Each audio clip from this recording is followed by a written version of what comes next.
आज की वीडियो में आप लोग को सीन प्लानिंग सिखाने वाला हूँ। देखिए, जब भी आप एक फिल्म को शूट करते हैं ना, चाहे वो शॉर्ट फिल्म है, फीचर फिल्म हो, आप उसे शूट करते हैं तो शूट करने से पहले आप सीन को प्लान करते हैं। ये नहीं कि आपने सीधा कैमरा उठाया और सीधा पहुंच गया मैदान पर शूटिंग करने के लिए, ऐसा नहीं होता है। आपको उसे प्लान करना होता है। तो मैं आप लोग को टोटल 4 स्टेप्स में बताऊंगा कि आप सीन की प्लानिंग कैसे करेंगे।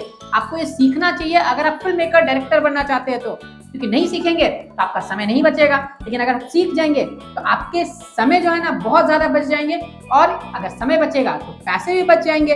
तो आपको ये वीडियो पूरा लास्ट तक जरूर देखना चाहिए। चलिए शुरू करते हैं। हाय एवरीवन, मैं हूं आकाश रजक और आप देख रहे हैं आकाश रजक ओरिजिनल्स। तो देखिए, किसी भी सीन को प्रॉपर्ली शूट करने के लिए जब आप सीन की प्लानिंग करते हैं ना, तो उसमें जो 4 स्टेप्स होते हैं उसमें से फर्स्ट स्टेप जो है ना वो है अंडरस्टैंड द सीन। यानी आपको सीन को समझना है, सीन को आपको बार बार पढ़ना है। ये नहीं कि आपने सोचा कि अरे ये तो मैंने लिखा है या फिर मैंने इसे लिखवाया है, इसे क्या पढ़ना।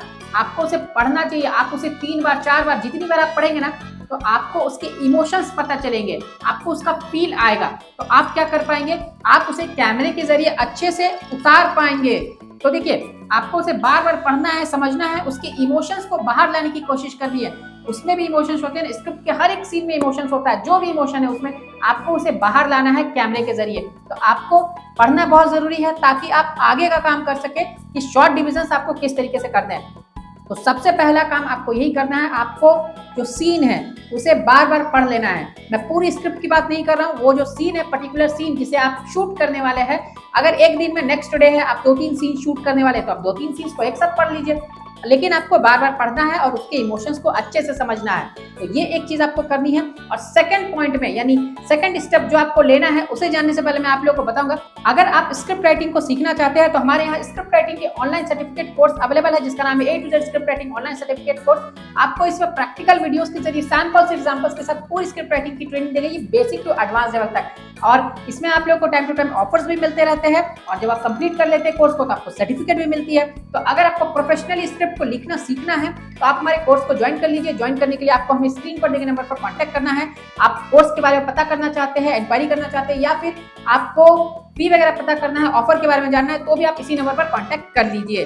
तो चलिए मैं आप लोगों को बताता हूँ step number 2, make story board. यानी आपको स्टोरी बोर्ड बना लेना है। देखिए, स्टोरी बोर्ड जो है ना, उसमें क्या होता है ना कि उसमें सीरीज ऑफ इमेजेस रहते हैं, बहुत सारे इमेजेस रहते हैं, जिसमें बताया जाता है कि शॉट को किस तरीके से लेना है, आपका कैमरा कहाँ लगेगा, एक्टर्स कहाँ खड़े रहेंगे, लाइटिंग कहाँ लगेगी, सभी चीजें उसमें चित्र के जरिए बताई हुई रहती है, और थोड़ा बहुत डिस्क्रिप्शन भी रहता है। तो आपको स्टोरी बोर्ड जो है ना वो बना लेना है। आप स्टोरी बोर्ड बना लेंगे ना तो आपका बहुत हद तक समय बच जाएगा। आपको स्टोरी बोर्ड बनाना नहीं आता है, आपको जानना है कि स्टोरी बोर्ड कैसे बनाया जाता है, तो आप मुझे कमेंट बॉक्स में लिखिए। मैं इस टॉपिक पर डिटेल वीडियो बना दूंगा कि स्टोरी बोर्ड को कैसे बनाया जाता है, प्रैक्टिकली बता दूंगा। तो आप मुझे कमेंट बॉक्स में जरूर लिखिए।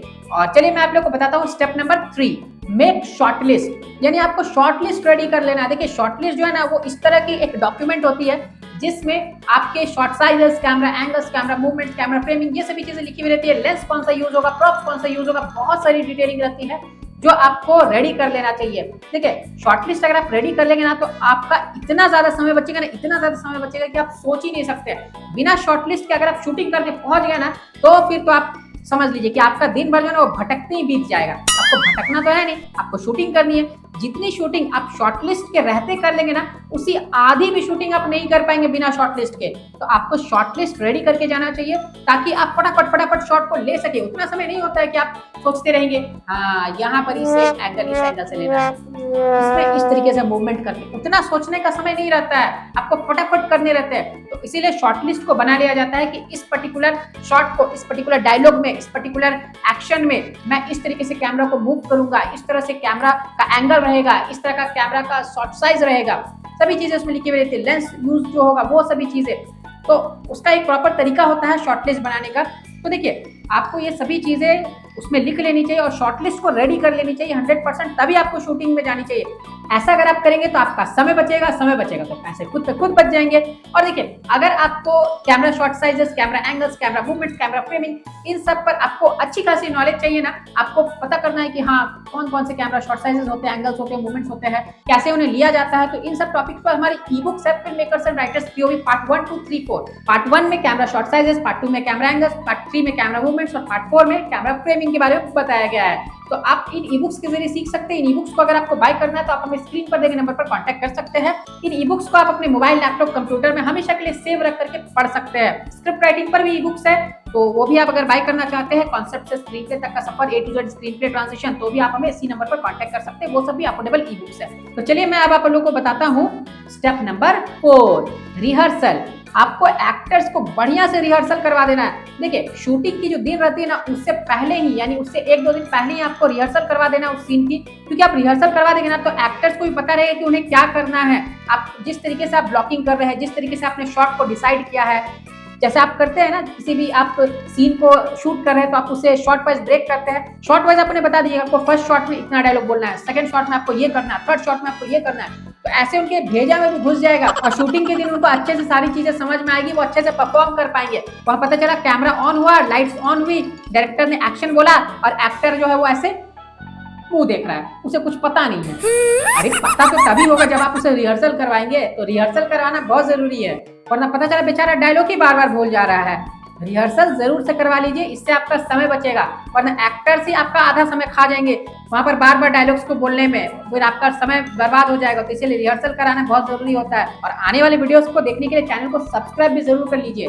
सब्सक्राइब करेंगे तभी तो आपको फिल्म मेकिंग और स्क्रिप्ट राइटिंग की वीडियोस रेगुलर देखने को मिलेंगी। तो चलिए करते जाइए वीडियो को लाइक, फिर मिलेंगे एक नए वीडियो में। Love you and bye bye.